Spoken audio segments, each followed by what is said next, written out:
Once there was a bad and jealous queen. She had a kind and beautiful daughter. Many princes from many countries wanted to marry the princess. The queen said to each prince, "Before you marry my daughter, you have to do something for me." And then she gave him an impossible job. When he couldn't do it, she said, "Now you will die." And her woodcutter cut off his head. "You will never marry," she said to her unhappy daughter. And she laughed. Prince Charles was the son of a poor king in a small country. He heard about the beautiful princess. He said to his father, "I want to marry her." "Never," cried the king. "The queen will kill you. You are my only son. I cannot lose you. There are hundreds of beautiful women in the world. You don't have to marry this one." But the prince was very sad. He couldn't eat. He couldn't sleep.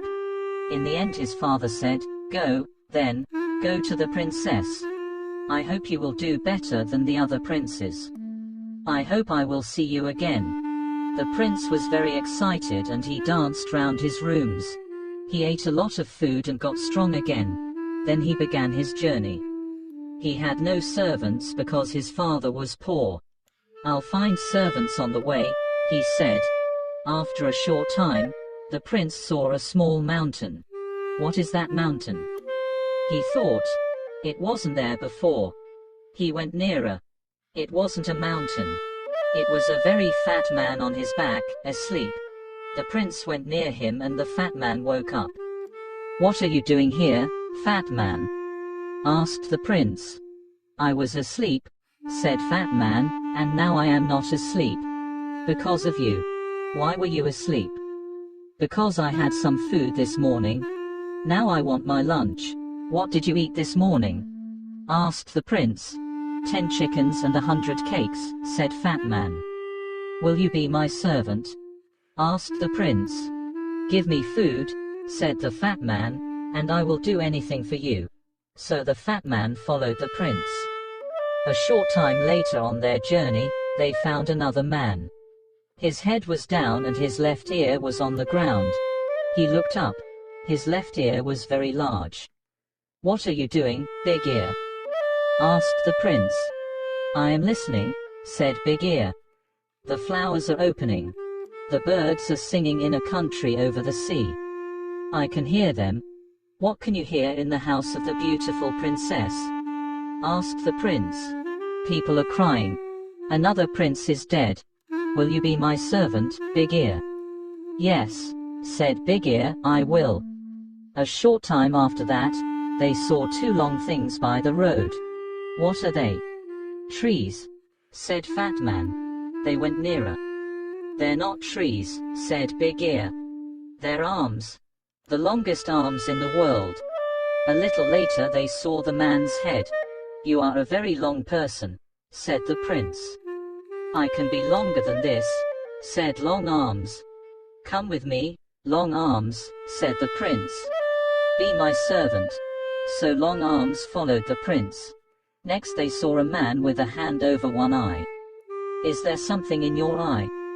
asked the prince. "No," said the man. "I can see a long way. I can see through things, buildings, mountains, water.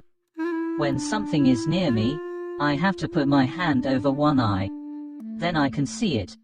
Come with me, Quick Eyes," said the prince, "and be my servant." And Quick Eyes followed the prince. They went on their journey and the sun got very hot. The prince opened his coat. They came to a man by the road. He wore 2 thick coats and a large hat. They could not see his face. The sun got very hot. The prince opened his coat.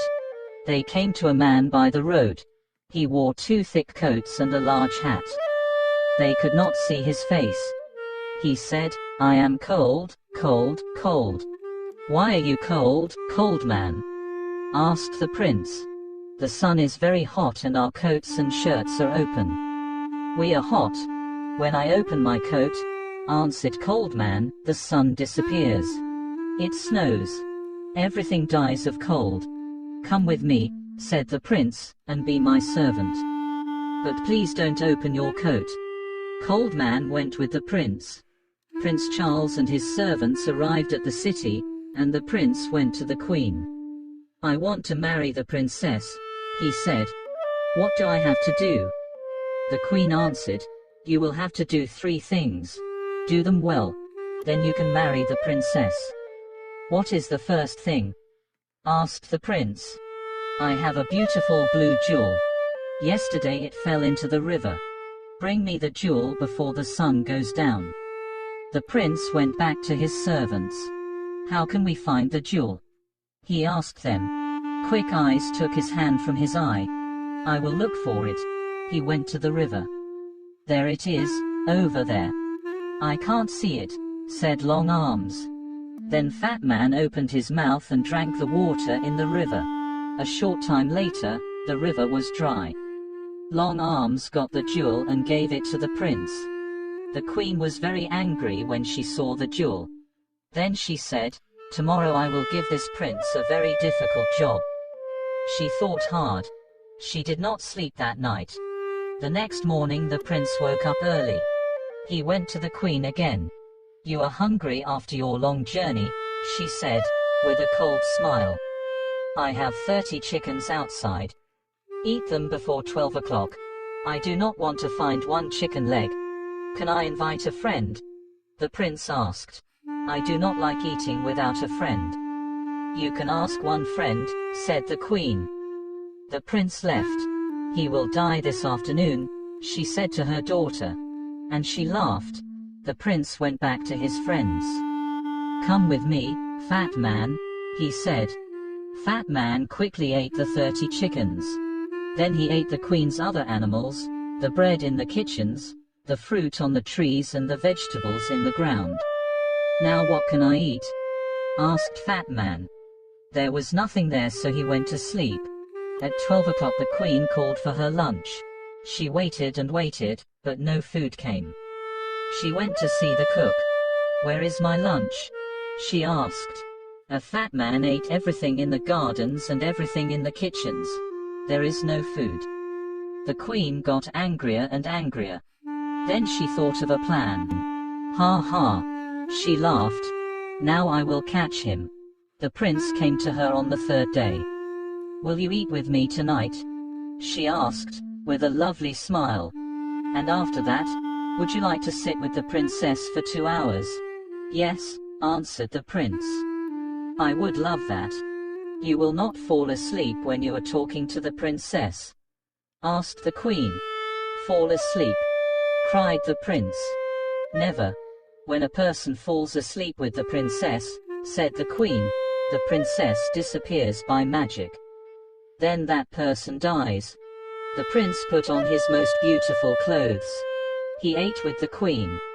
Their conversation was very cold. Servants brought wonderful food and wonderful drinks. When the prince turned away for a minute, the queen quickly put something into his glass of wine. The prince did not see. He drank the wine. Then the queen took him to the princess. They climbed up many stairs to a high room. The princess sat sadly by the window.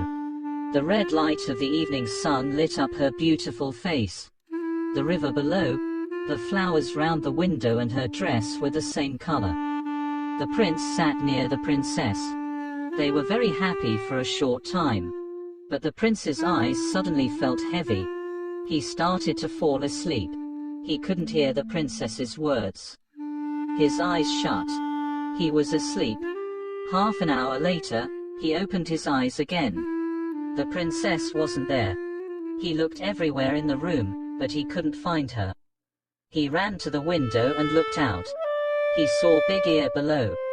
He called to him, "The princess isn't here. We have to find her in the next hour." Long Arms brought the prince down to the ground. "Where is the princess? Can you hear her, Big Ear?" Big Ear put his ear to the ground. "Yes," he said. "I can hear her. She is calling. She says that she is across the river. She is inside a tree. Her mother's men put her there." Quick Eyes looked. "Yes," he said, "I can see her. But how can we get her?" cried the prince. "I have an idea," said Cold Man, and he opened his coat. Snow fell. Everything went white. Cold Man jumped into the river and the water was ice. They ran across the ice and brought the princess back. Long Arms put the prince and princess back through the window into the high room. They sat down and the door opened. The queen came in. She could not speak when she saw the princess. She gave them a cold smile. "We are having a very interesting conversation," said the prince. "We are talking about trees and rivers. Come with me," said the queen. "It is night. Your bedroom is ready. Your servants can sleep there too." The prince said good night to the princess and he and his servants followed the queen. She took them to a big room. The queen shut the door. She ran to the cook and said, "Make a great fire under their room." After a short time the room got very hot. The prince went to the door but he couldn't open it. "I can hear a great fire below us," said Big Ear. "This is wonderful," said Cold Man. "I feel really warm for the first time in my life." "Open your coat, Cold Man," said the prince. When Cold Man opened his coat, the room got colder again. "That's better," they said. The queen listened at the door. She heard them. She ran to the cook and said, "Make the fire hotter." Cold Man smiled. "I am warm again," he said. "They are cooking us," said the other servants. "Take off your coat," said the prince. The prince took Cold Man's coat away. "I am too cold," said Cold Man. "Please give me back my coat." Snow fell in the room. The prince could not speak because he was too cold. Fat Man cried. There was ice in his hair. The queen came to the door. She listened. "Nothing. They are dead now," she said. She opened the door. The prince and his servants ran out of the room. "Let's go and sit by a fire," said the prince. "My face and hands are blue with cold." The queen could not win. She knew that now. So she left the country. The princess married the prince and they lived happily. And the good servants lived with them.